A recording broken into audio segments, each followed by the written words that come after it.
Hola amigos, bienvenidos a un nuevo capítulo de La Fontana de Oro. El siglo XVIII, capítulo 16, de Benito Pérez Galdós en la página Wikisource. Estas eran las veneradas matronas con quienes iba a vivir nuestra pobre amiga Clara. Y en la posición en que las hemos descrito se hallaban cuando Elías, trayendo de la mano a su ahijada, entró en la sala y se paró ante las tres damas, haciendo una profunda reverencia.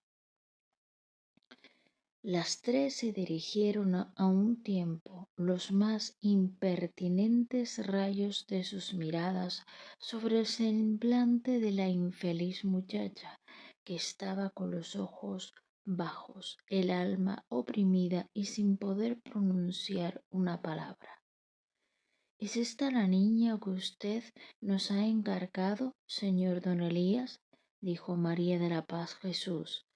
Sí, señoras, dijo él, ya que son usías tan buenas que quieren admitirla aquí. Yo espero que ella será agradecida a tanto honor y sabrán corresponder a él con su buena conducta. Pero es preciso corregirse, niña, dijo Paz, y si es verdad lo que el señor Elías nos ha dicho de usted, y es verdad, debe ser cuando él lo dice, siéntase usted. Los dos visitantes se sentaron en dos taburetes, magníficas joyas del siglo XVII. Sí es verdad, dijo Salomé con desdén y cierta fatuidad. Es preciso que usted se corrija. Esta casa, niña, impone al que la habita deberes muy sagrados. Nosotras no consentimos el menor escándalo y cuando protegemos, recalcó la palabra protegemos, a una persona, principiamos por enseñarle lo que debe a sus protectores. Estas ideas del día, añadió Paz, lo invaden todo, niña. No extraño que la haya alcanzado a usted su influencia pestilencial. Ya no hay religión. Los hombres corren desenfrenados a su ruina. Y si Dios no se apiada, se acabará el mundo. Pero en alguna parte se conservan los sentimientos de honradez y pudor. Haga usted cuenta, niña, que ha dejado un mundo de cieno para entrar en otro más perfecto. Dios ha iluminado a su buen protector para que la ponga entre nosotras, que la libraremos de la influencia infernal de las ideas del día. Y siguió disertando sobre las ideas del día con argumentos tan fuertes y tan vehemencia de estilo que Clara sintió picada su curiosidad. Alzó los ojos y se puso a mirar con asombro la esfinge porreñana, de cuya boca salía elocuencia tan terrible. Usías son tan buenas, son las únicas personas que pueden ofrecer algún consuelo entre las borrascas del día, dijo Coletilla con voz menos áspera que de ordinario, pues sólo era afable tratándose de las porreñas. Usías le harán comprender lo que han sido y lo que son todavía, porque aunque esto se ha desquiciado, aún quedan personas de aquel tiempo tan grandes y nobles como entonces. Clara, haz cuenta que habitas con las más dignas y elevadas señoras de la grandeza española, que, al par de la virtud, atesoran todas aquellas prendas del alma que distinguen a ciertas personas del bajo vulgo a que nosotros pertenecemos.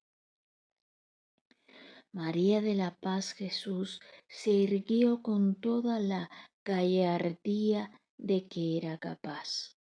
Respiró y miró a un lado y a otro con majestad perfectamente regia. Salomé miró con angustiosa calma las colgaduras remendadas y raídas, los muebles desvencijados y rotos. Doña Paulita dio un suspiro místico y continuó en silencio. Coletilla, cuando emitió tan gran pensamiento, se levantó y se fue, después de saludar a las damas y hablar algo en voz baja con la más vieja de las tres. Clara le miró partir y aquel hombre que le había inspirado tanto miedo, que había sido siempre un tirano para ella, le pareció un ángel tutelar que la abandonaba en tales momentos. Sintió impulsos de correr a abrazarle para salir con él. Le miró en silencio y cuando se hubo marchado observó a las tres viejas con terror y dos lágrimas de desconsuelo y angustia corrieron por sus mejillas. No llores, niña, dijo Salomé. Esos sentimientos que manifiestas por tu bienhechor son saludables, pero ¿de qué valen esas lágrimas tardías después de haber abusado de su bondad, poniendo en peligro la dignidad de su casa? Yo, señora, exclamó Clara con asombro. Sí, usted, afirmó doña Paz, pero la juventud está desmoralizada. No me admira. Esperamos, sin embargo, que usted se corrija. Ya se ve, con estas ideas del día, qué había usted de hacer. Es precioso perdonar, dijo doña Paulita con una voz agridulce y atiplada, que parecía salir de lo profundo de un cepillo de iglesia. Sí, perdonar, pero corregirse también, indicó Salomé con el aplomo de un legislador. Si no, ¿a dónde iríamos a parar? Porque el perdón sin corrección conduce peores efectos que el no perdonar. Ese es un punto, contestó la devota, difícil de resolver y que ha de llevarnos a sostener una herejía. El perdón es bueno en sí y por sí, como me lo probó el padre Antonio el otro día. Pero hermana, ¿de qué sirve perdonar si el malo no se corrige y sigue siendo malo? Dijo Salomé, interesándose en aquella controversia que alteró la soporífera armonía de la Trinidad por algunos minutos. El perdón basta por sí para producir la gracia eficaz en el perdonado, contestó la devota. Y si es así, que el perdonado se corrige con la gracia tan solo, luego la corrección del perdonador es ineficaz para el perdonado. Olvidamos, Olvidábamos decir que doña Paulita sabía un poco de latín y que en la época de la decadencia se había dedicado a leer el Florilegio sagrado y el Thesaurum breve Pactum ad Sententiarum. Aquel argumento lo había leído la noche antes y por eso lo tenía tan a la mano. La controversia concluyó y María de la Paz, más dada al sermón que a la doctrina teológica, prosiguió arengando a Clara, que, sentada como un reo en el banquillo, estaba aterrada en presencia de tan severos jueces. La opinión de la mujer, decía la matrona, es cristal finísimo que se empaña al menor soplo. Aquella que no se guarda a sí misma no es guardada, y mujeres hemos visto muy honestas que por no cuidar de su nombre lo han visto manchado sin motivo. La opinión es lo primero. Cuidad de vuestra fama, porque cuando se habla de una mujer, nada le queda ya, y su misma inocencia no la consuela. Estas doctrinas sobre la opinión eran de la cosecha del fraile de la Merced, que in illo tempore frecuentaba la casa. A Paz se le quedaron presentes sus argumentaciones y en lo sucesivo no perdonaba ocasión de sacarlas a cuento, creyendo que hablaba por su boca la misma sabiduría. La devota manifestó con un sin embargo que no estaba conforme con aquella doctrina, pero el sermón, turbado por este pequeño incidente, continuó después por mucho rato. Y si no, dígame usted, niña, dijo Paz, ¿qué objeto tiene la mujer al dar oídos a las palabras de los hombres, que son los que el demonio elige para que propaguen estas ideas del día? ¿Usted a qué aspira en la tierra? Por su nacimiento, por su educación, no puede aspirar a ocupar un puesto en el mundo que la haga capaz de hacer bien en los inferiores. O si no, vamos a ver, trataré de averiguar cuáles son sus pensamientos sobre ciertas cosas, niña. ¿Qué espera usted? ¿A qué aspira usted? ¿Y de qué modo piensa conducirse en el mundo? Clara no sabía qué contestar a esta pregunta. Vamos, conteste usted, dijo Salomé, con un tonillo que indicaba grandes deseos de oír un disparate. Diga, hermana, exclamó con la nariz la devota. Yo, contestó Clara después de una pausa larga en que trató de dominar su turbación. Yo les diré a ustedes, soy una mujer. Paz hizo con la cabeza un signo de asentimiento y miró a sus sobrinas de un modo que indicaba el profundo acierto que había en la respuesta de Clara. Vamos, niña, ¿qué piensa usted hacer en el mundo? ¿Cómo cuenta usted vivir en lo sucesivo? ¿De qué modo? A ver, repitió Salomé con vehementes ganas de que Clara no acertara con la respuesta. Yo, contestó Clara, lo que deseo es vivir, pues.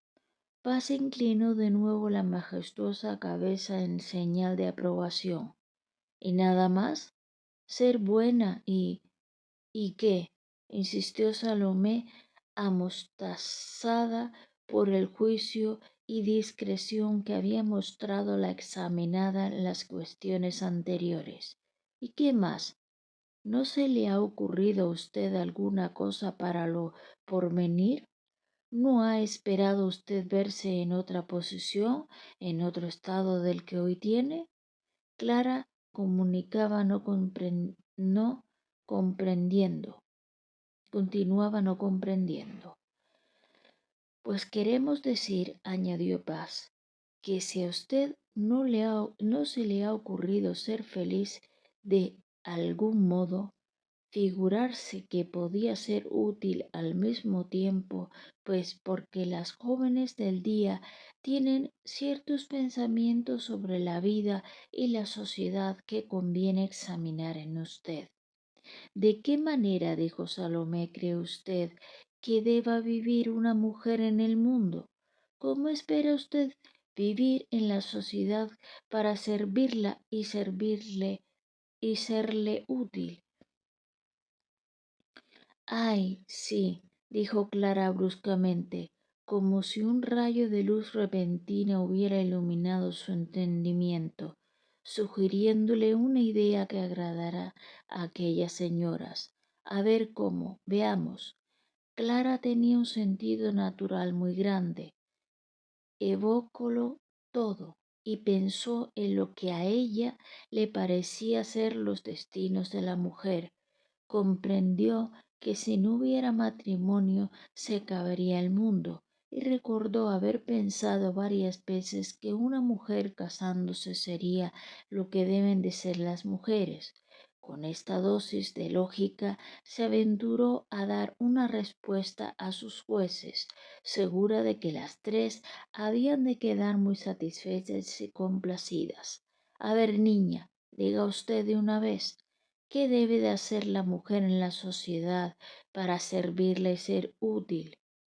Casarse, dijo Clara con la mayor sencillez, y en el momento que pronunció esta palabra se aterró de lo que había dicho y se puso como la grana.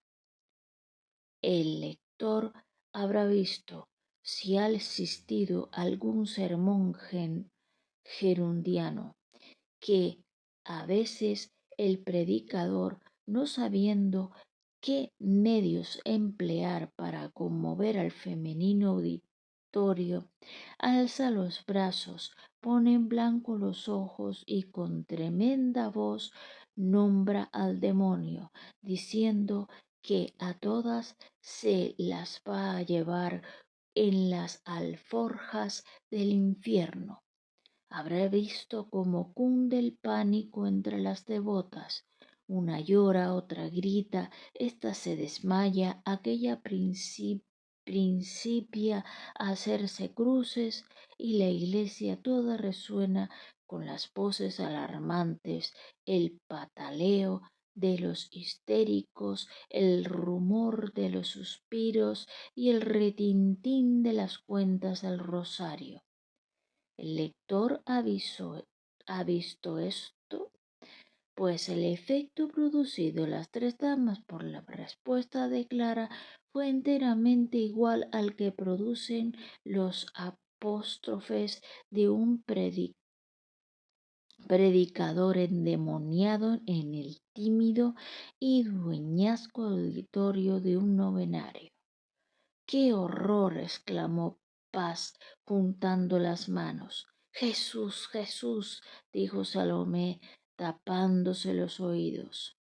Et nos inducas, prefirió la devota alzar los ojos al cielo.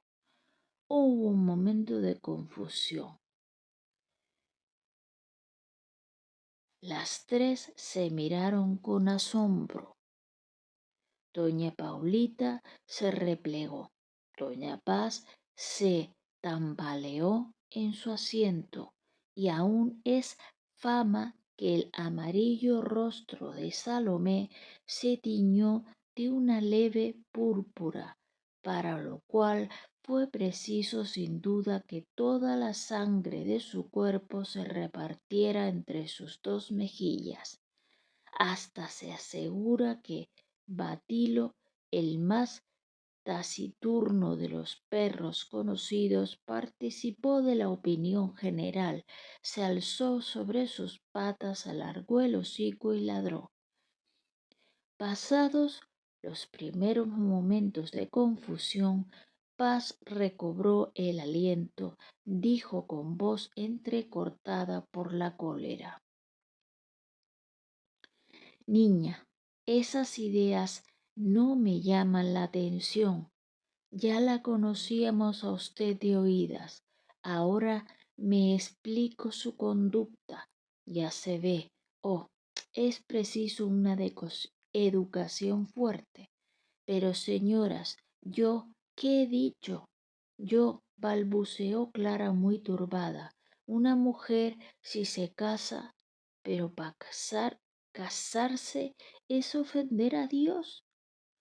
No, señora, no, contestó la matrona. El matrimonio es cosa muy principal. Sin matrimonio no habría mundo. Pero lo que extrañamos es ver a una mozuela de 17 años pensando solo en casarse. Pero si yo no he pensado, no me interrumpa usted, niña, pensando en casarse. ¿Qué locura no hará quien a esa edad no piensa más que en el matrimonio? Así se comprende que sea usted tan amiga de los hombres que los busque. Señora, yo no he buscado a ningún hombre, dijo la muchacha con angustia. Todos lo sabemos, pero se equivoca usted si piensa que aquí vamos a tolerar sus trapicheos. El corazón de Clara se llenó de amargura al oír aquellas palabras. No se pudo contener y rompió a llorar. Las tres manifestaban horrible crueldad en martirizarla. No podemos explicarnos esto. Era tal vez efecto de la reconcentración y sequedad de espíritu producidas por la falta de amor y de los goces de la vida. Sin duda las tres momias no podían sufrir en calma que hubiera en alguna persona aspiraciones a la felicidad. Doña Paulita, que ya tenía la palabra en la nariz para reprender a Clara, se conmovió al verla llorar y la tranquilizó diciéndole: La Magdalena pecó y fue perdonada. Lo que ahora le falta a usted es un sincero arrepentimiento. ¿Pero de qué me he de arrepentir? Dijo Clara sollozando. Jesús, qué tono tan del día y tan liberal, exclamó Salomé creyendo decir una gracia. El orgullo que usted ha manifestado en esa pregunta no tiene disculpa, dijo Paz con desdén.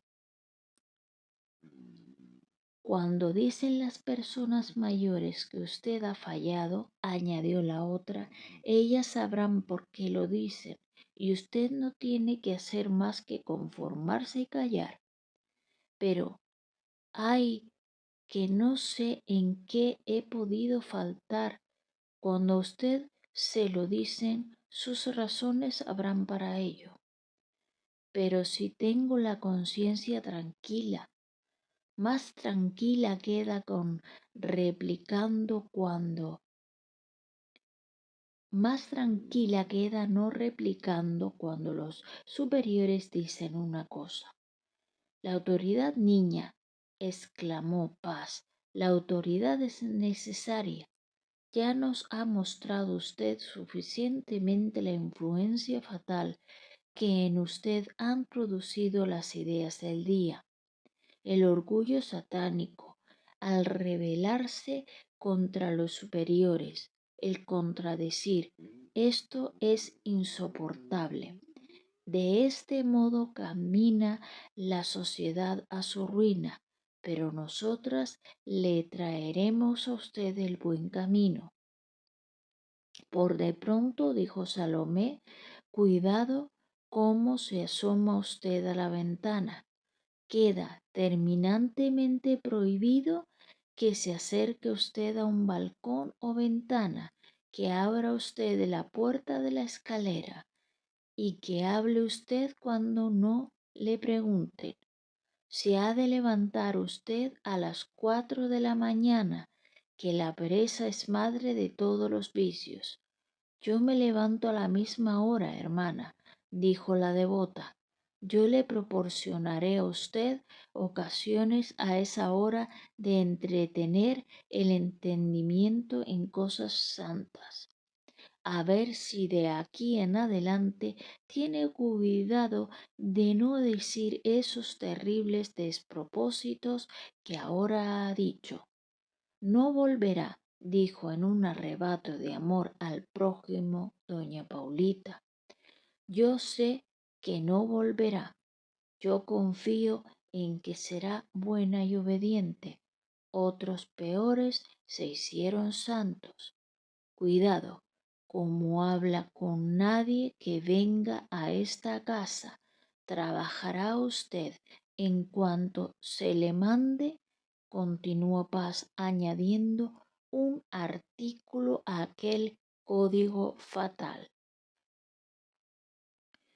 Pero no con exceso, indicó oficiosamente doña Paulita, que el trabajo es bueno para ahuyentar las ocasiones de pecar, pero con exceso es malo. No será con exceso. Además, es preciso que procure desechar de su mente todas las cosas que ha pensado hasta aquí. Cuidado con las ideas del día que trae usted a este santuario de los buenos principios. No se acuerde usted de lo pasado, y ahora que está usted encomendada a nuestra tutela para toda la vida, no debe pensar sino en portarse bien. Nosotras, ya que usted ha tenido la desgracia de perder a sus padres, procuraremos dirigirla y enmendarla siendo la autoridad que tanto necesita. La huérfana bajó los ojos y cayó en profundo abatimiento. Para toda la vida hubiera querido morirse en aquel instante. No miró a las tres arpías ni les contestó. Su terror era tan grande que se le secaron las lágrimas y quedó en ese estado de perplejidad dolorosa que sigue a las grandes crisis del alma. Dejem- Dejémosla en su encierro para acudir a Lázaro, que gime en una prisión de otra clase. Bueno amigos, terminamos este capítulo. Creo que lo voy a dejar aquí porque el siguiente capítulo, bueno, el siguiente capítulo no es muy largo. Bueno, seguiré el siguiente capítulo. Capítulo 17, El sueño del liberal de Benito Pérez Galdós. Cuando Lázaro vio cerrarse la puerta de su prisión y sintió perderse en la galería los pasos de su carcelero, miró en torno suyo y se halló rodeado de la más profunda oscuridad. Luz entraba por una reja que en lo alto de la pared había, pero él, viniendo de la calle, estaba deslumbrado y no veía más que tinieblas. Por un momento le fue difícil darse cuenta de su situación. Aquello le pareció un sueño. Su viaje a Madrid había sido cosa real o visión percibida en aquel calabozo. Los pensamientos que en el desorden y confusamente se agolparon en la mente del joven no son para referidos. El primer sentimiento que en él se manifestó fue una gran compasión de sí mismo, que emanaba de la ridiculez con que los hechos anteriores le presentaban a sus propios ojos. Él había creído que cada paso donde en la corte sería un paso dado hacia su futuro engrandecimiento e inmortalidad. El club patriótico más célebre de España le había abierto sus puertas, ofreciéndole una tribuna, un pedestal. La fortuna parecía haberle allanado todos los caminos y después, pero no podía acusar a la fortuna. Esta le había dado ocasión, sitio, auditorio, había puesto a su servicio un trastorno popular. Había dispuesto solo para él un inmenso grupo de oyentes trastornados y dispuestos a hacer la apoteosis del primer advenedizo. La fortuna había organizado para él una manifestación popular, pronta a improvisar un héroe en cada calle. La fortuna no debía de ser acusada. Él tenía la culpa, él que había nacido para una vida oscura, tal vez, para ser un buen artesano, un buen labrador y nada más. Y aquel saber presuntuoso, aquellos conatos de pueril elocuencia, aquella vanidad prematura de grande hombre, era quizás tan solo fenómenos nacidos de esa serie de fantasmagorías que acompañan siempre a la juventud hasta dejarla a las puertas de la virilidad. Después de pensar en esas cosas, se fijó en su situación. Estaba preso. Le formarían causa por alterador del orden público. ¿Qué sería de él? Además, había cometido una gran falta en no visitar inmediatamente a su tío. ¿Qué pensaría Clara? Al verse sumergido en una especie de sepulcro, su imaginación principió a divagar. Estaba débil y muy fatigado. En 48 horas había dormido apenas 5. Además, la falta de alimento le extenuaba.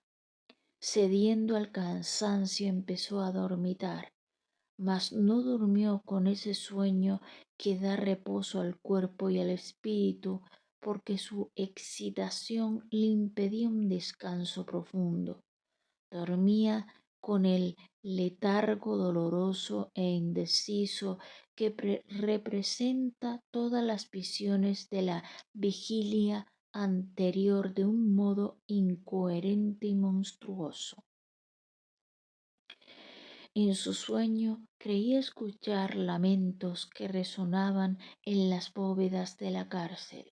La antigua cárcel de la villa era un mal buhardillón dividido en celdas donde los presos no tenían comodidad ni estaban seguros. La prisión no tenía aquel horror majestuoso con que los poetas nos han pintado todos los calabozos, pero a Lázaro antojábasele un sombrío edificio, gigantesco sepulcro de vivos, de altísimas y negras paredes, de gruesos e inaccesibles torreones,